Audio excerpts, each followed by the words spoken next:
Okay, welcome everybody. Thank you so much for joining us today. My name is Kirstie Pilatti. I am the Chief Product Officer at Voly, and I've also got Nicole Romanet here with me, who is our Head of European Business Development. And today we are going to be running you through our brand new payroll module. So going to give you a little bit of history and how we got here, run you through some of the key features, and then give you a little demo as well. So Voly Crew Payroll was built by bringing together two very different strengths in our industry. So in 2024, we made two major acquisitions. The first was Voyonic. Voyonic have over 25 years experience in this industry. They have been servicing some of the largest management companies that we know. And also they have a deep maritime experience and long-standing relationships with lots of people across this sector. Shortly after that, we also acquired WorkRest, and WorkRest are providing our technology foundation. They are a modern crew management system that were already being used by thousands of crew to manage hours of rest and also to track their leave. So we decided that by combining both Voyonic's operational knowledge and also WorkRest software platform, we've been able to build a truly digital end-to-end payroll solution that's tailored to the reality of yacht operations. So we spent a lot of time last year talking to our clients, talking to management companies, crew on board, and really starting to understand the problems that people were facing in payroll. I think everybody knows that crew payroll is one of the most operationally complex parts of yacht management. Data often living across spreadsheets, emails, multiple systems, and a lot of the processes from creating those contracts as we employ crew to calculating leave and right through to the payroll adjustments is still done really manually.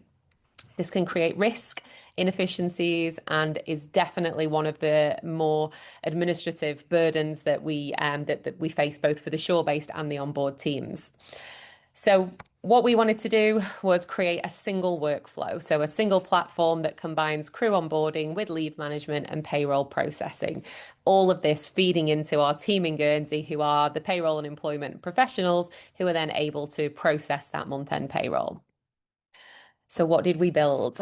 So we brought that whole life cycle into a single platform. So starting with the digital onboarding and contract management, we wanted a platform where the crew could own their data. They are adding their documentation, they're adding their bank details, they're adding all of their personal information. And that information is then being automatically carried through to our employment team in Guernsey. That means we're removing the need for sending emails with sensitive information. And we've got some really great checks in here, like the bank detail verification. Anybody who is a Voly Finance client already will know that we have this, this verification already built into our supplier bank details to make sure that the money you're sending is going to the right place. So we wanted to treat the crew payroll in the same way.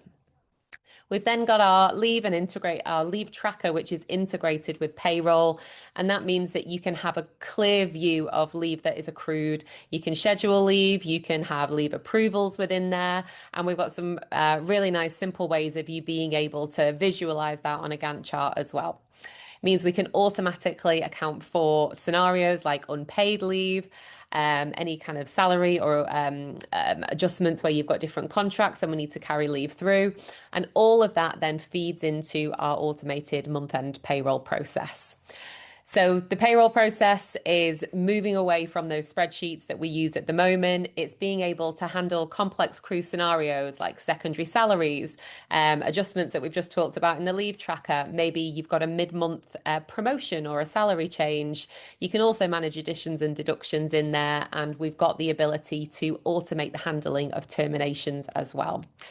All of this then creates a payroll file that goes through to our Guernsey team, who use their years and years of experience to make sure that we are processing everything in the right way to get your crew paid on time.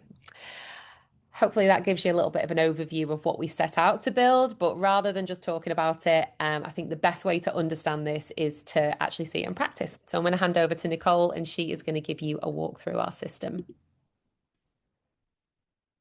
Thanks, Kirstie. Okay, so now you've heard the story behind it. I'm going to show you what it looks like in practice. So what we're looking at here right now is a vessel with the crew profiles in the listing. We've got some existing crew. We've just hired some crew. What does all of that look like, and how do we put that into play?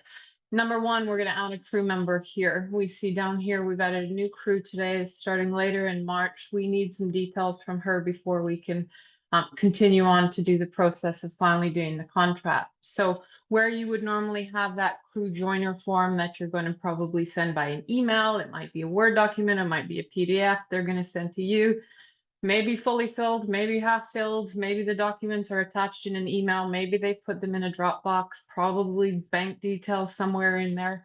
We're going to put all of that together in one place so that it's secure. You can see what's happening and you can see where we are in the process. So for example, we've just today said, Taylor, we want to hire you. We need all of the details from you. The profile status is showing 21% because we filled in a few of those just by creating the profile. But if I hover over here, I'm going to be able to see what are those other mandatory details that we need from Taylor so that we can continue the process and fill out the details for the contract and then ultimately get it to Guernsey so that they can get create the SCA. So here she's going to fill those out. We're going to get them going. For example, we hired Gordon the other day. Gordon still is not sent through his bank details, which is going to make it very tricky to pay him. From the system here, we could say maybe Taylor too, we want to do a reminder at the same time. We can send them both. We can send them a profile reminders to get those profile updated so that we can continue with the process. So let's go have a look at a profile. Here, actually, let's go look at mine. We'll go in here and we'll start at the personal details, all of the basic stuff. Where do I live? When was I born? Who's my next of kin? All of that goes in here. Some of that information is optional, but definitely there's mandatory bits that we need to continue on to create that SCA. So filling in the personal, the crew will not be able to see contracts or assignments. That's me. I'm logged in as an admin today to show you. Medical, if there's any conditions or details that they should share with you at that time. And then to the document section. So again, not having to use Dropboxes in different ways of getting these documents. Passport is the only one that's mandatory. So you have the possibility to add as many documents as you want. It's up to you and whoever you're responsible to. But if you look in here, the crew can easily and quickly share any of these certificates that might need to be checked or validated before hiring. Okay, and then next, we're going to want those bank details. So again, nice and secure inside the system, they'll be able to share. I've added one account here. I have the possibility to add two accounts. So if I add another account, I'm going to get a Euro account going here in Italy. And as Kirstie said earlier, there's some checks in place. So again, hopefully stopping that back and forth or any of these payroll errors that happen during that don't actually pop up until it's time to pay the crew and we've realized that the bank details are incorrect. If I start typing some incorrect ones here, I will not be able to proceed. So at least it gives some, let's say, groundwork for the crew to get the details in correctly. Down at the bottom, we'll be able to say if there's split accounts, if there's payments, you can choose from which one, and also how much do I want in the account. So you choose how much you want in one account, the rest goes into the other. So that's the profile bits from here. After we get the profile done and completed, you get the green check. We know we can proceed. So the captain or the management or whoever's in charge of the actual employment part of it will next move on to the contract section. So here we're in Gordon's profile. Gordon's starting on the 16th. We start the calculations on the 16th. I've got some predefined templates set up in here. So if you've got, you've got 4 or 5 or 6 different templates that you're running on board, you set them up once as a template and it just speeds the whole process along of adding a contract for a crew member. So I'm going to go into the salary here and we choose our currency and we choose, is it a monthly salary? Is it a daily salary? And what's that rate? So currently we're on a primary salary here. And in the case of Gordon, he's a second chef. He might sometimes cover for the head chef, which we give him a higher rate for. On that secondary calculation, you can choose monthly or you can choose daily. You might put the primary one at a monthly, but the daily one when it covers might be just a flat daily rate. You can put that in here as well. Your choice. Then we see how that goes into action when we get into the payroll. It's when we're in payroll when we decide, okay, he's been on this secondary rate for this number of days. Trial and notice period. So you have the options to put in trial periods, duration of, and then the notice periods of your choice here. Moving on to the calculations. So second to salary, the next most important thing, and usually the more complicated thing, is the accrual calculation for the crew. And different contracts on the same vessel can be wildly different as well. This can handle everything. To date, we haven't had a contract that we can't handle. In the picture that we're looking at here, it's a typical one-for-one contract. If I were to change it, put in 90 days, for example, it's going to automatically calculate what do I accrue by day for this rotation contract. You can also have standard contracts where you're accruing by month and decimals as many as you want. In this instance, the system is putting it to 6. Most people normally were wanting it to 2 or 3. You can override that so you can get an idea of what it's supposed to be and then override it to wherever you want. If I were creating this from scratch, this is where I would save this template as a new crew member. Next, we move to the adjustment. So if you were managing your leave or your payroll somewhere else and you're coming over to Voly and you're asking yourself, yeah, but I have to go put in backdate all of the leave requests and so on and so forth. You do not. You take your last month balance, you put it in the opening balance of your new contract, and you can start today to create your payroll with us. Finally, we'll just go through the last steps here. You've got the travel. So we can track travel flights. So if I were to put a flight in here, I can put a yearly allowance that Gordon has for flights. We track those flights. You can use an allowance or not and still track flights. So you have a flight tracker when you're adding your leave. And you have also the option to reset it at the anniversary of the contract. And that's entering the contract. So we've got all the basic details in, we've added the contract. All of that will get sent through to the Guernsey team, not sent. They'll be able to log in directly from here. Everyone's seeing the same thing. Guernsey can also gauge where we're at in the process, knowing payroll's coming, we need details.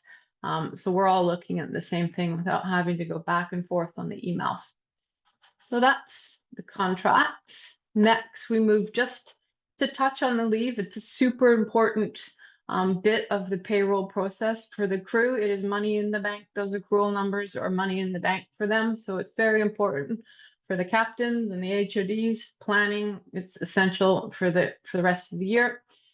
So like Kirstie mentioned earlier, what we've seen a lot of, I would say, is planning using Excel means multiple columns to the right, some sort of color coding, maybe a letter to indicate leave or work, or a formula or two. It gets kind of messy and complicated. This is easy. You can plan your rotation rest of the year. You can plan it into next year if you want. No problem. This Gantt chart is showing you exactly what to do and how you see it. And we know this is a plan. Things are going to change. So you've made your plan. The vessel moved, flight got canceled, whatever. It's easy to drag these bars, move them around and change those details. So that from a Gantt chart point of view, the captain, the HODs, this is their favorite thing to look at. From just an everyday point of view from the crew member, what do they want to know? They always want to know, what's my leave balance when? So let's just go to the middle of the year, for example. We can hover over any, so if you look down here where it says travel, if I hover over any day, I'm going to see Kate. I'm Kate accruing that leave that's in her contract and seeing the daily balance at any time. So you don't have to wait for payroll to be done to know what's your next balance. You can plan into whenever. If everything stays the same for Kate right now, in July, she'll have 11 days. So if she wants to ask for leave during this period in the future, she can at least check before she asks, And also the captain and management can also see the same thing. So let's just do one quick schedule of leave and then we'll pop over to the payroll. So we're going to add some leave here for our friend Ed. Ed's going to go on leave. In the leave, we are tracking if we want any of the above, outbound travel days, flights, flight details.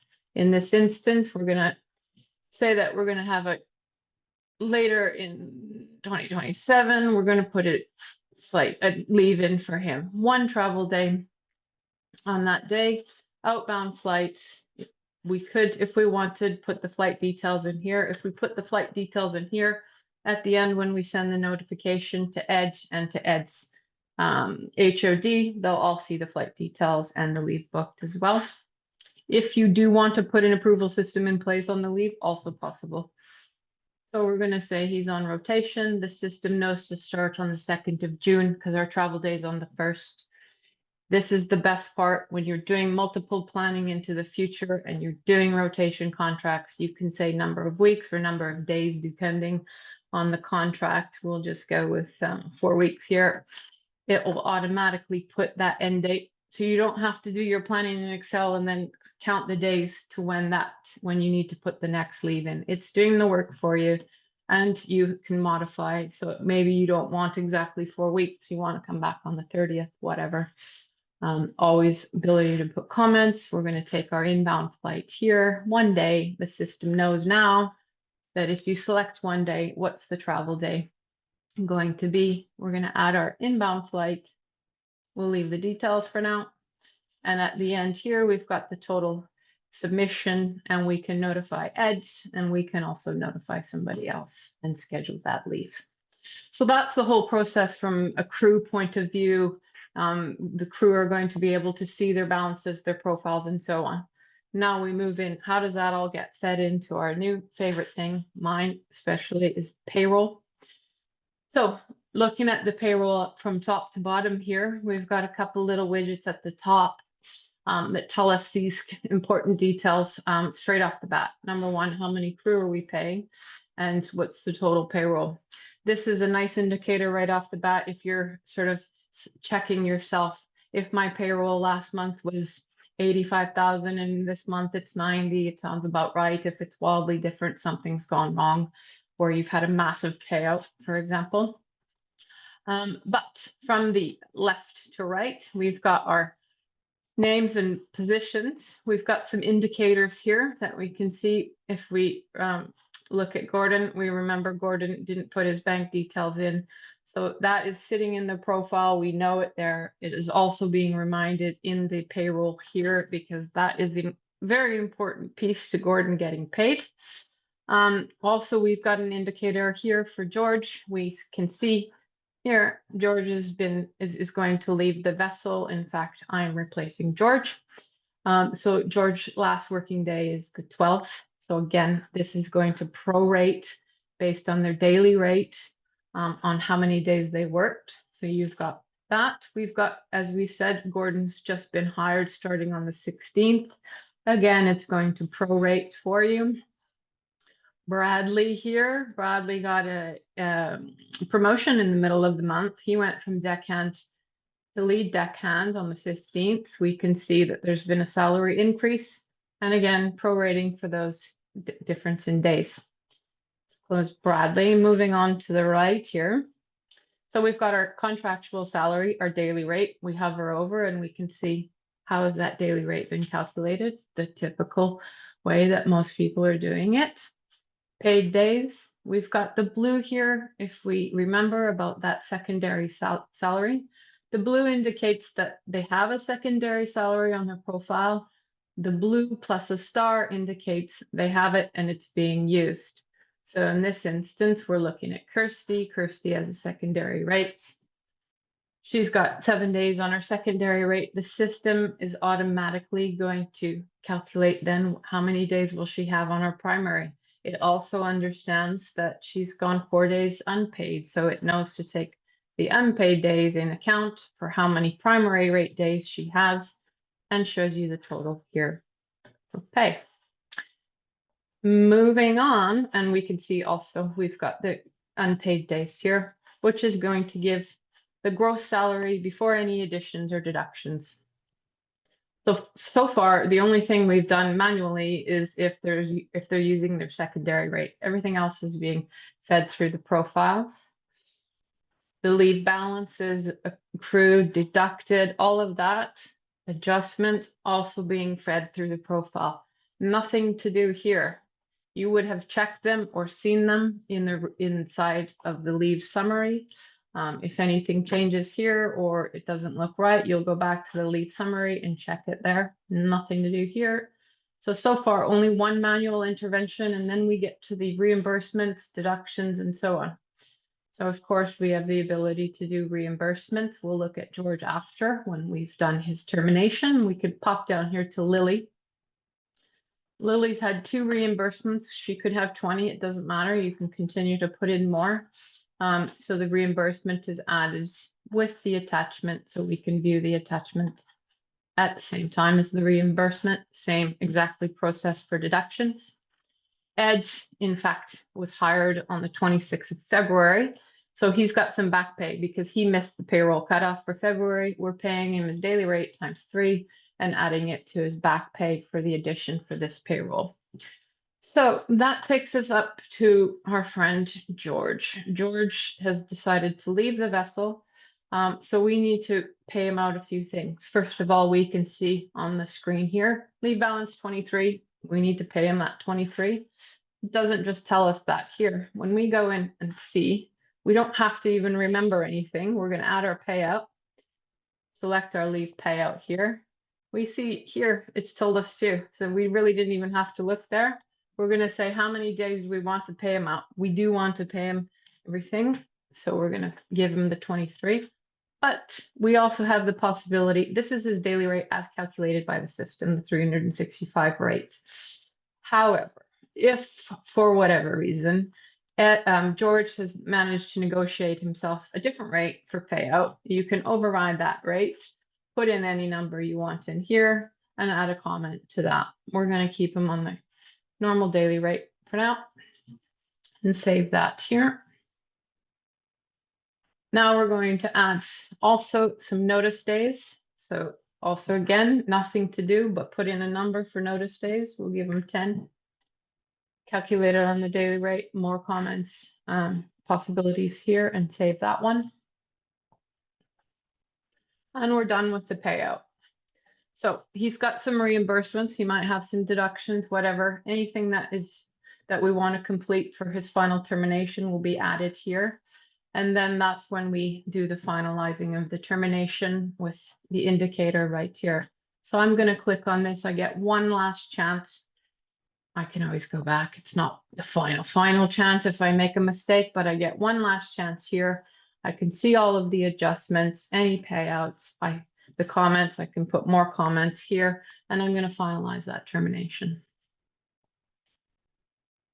I now have a fully populated termination form, end of employment form, whatever you want to call it. I have it populated. All I have to do now is download it and get it signed.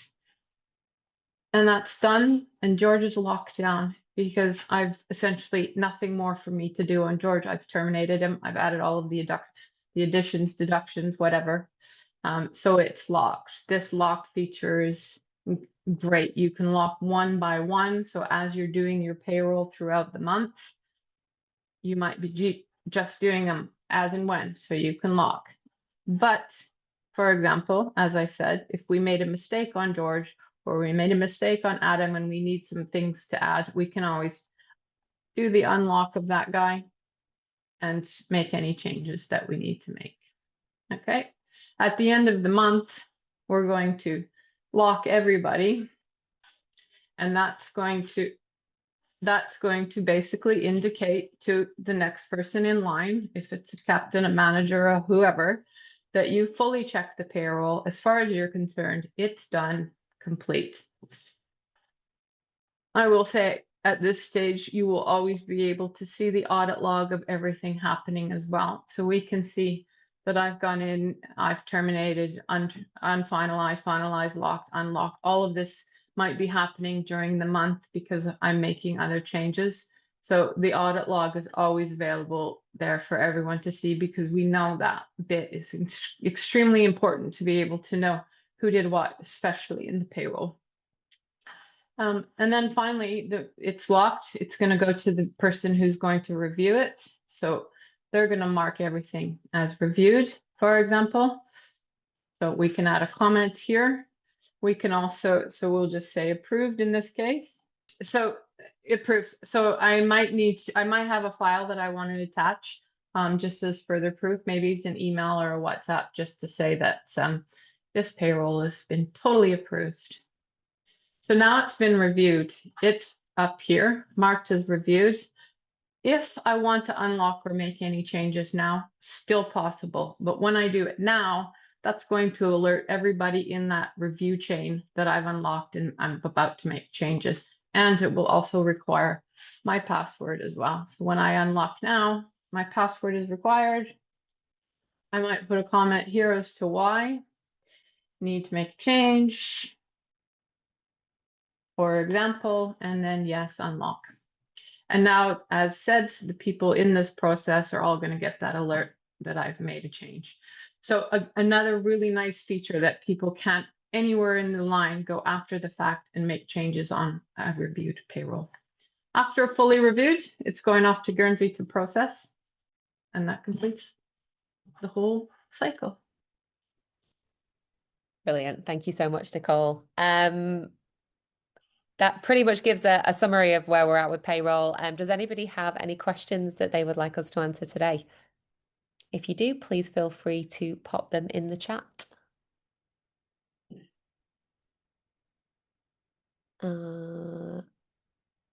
Can all the crew see the contracts? No, they absolutely can't. We've got different administration levels. So even if you have somebody on board who is already an admin, who may be perhaps a chief officer who's managing the hours of rest, who's an administrator on board, that doesn't automatically give them access to any of the contracts and the actual payroll elements. So we've got a completely different set of permissions for that. Can you do US tax withholdings? Yes, we can. We work with a third party in the US to make sure that we can process any US tax requirements. Be more than happy to set up a call where we can talk in a little bit more detail about how we manage that with US crew. How many digits after the decimal place does your system calculation leave? 6, Tia, thank you, by default. But as Nicole demoed, if you wanted to reduce that or then you have the ability to on there as well. Rob, can the payroll factor in Malta social security contributions? Yes, absolutely. So our team in Guernsey process all of that with all of the correct deductions. So what you're looking at on screen here is we're showing you that zero to gross payroll. If we have Malta social security, French social security, and various other things within there. So yeah, we are absolutely set up to manage any other contributions required as well. Is end of contract personalizable? I like adding a release. The actual document itself is not necessarily able to be personalized at the moment, but you can absolutely add another document behind that. Just kind of looking at some of the things that we've got coming up over the next couple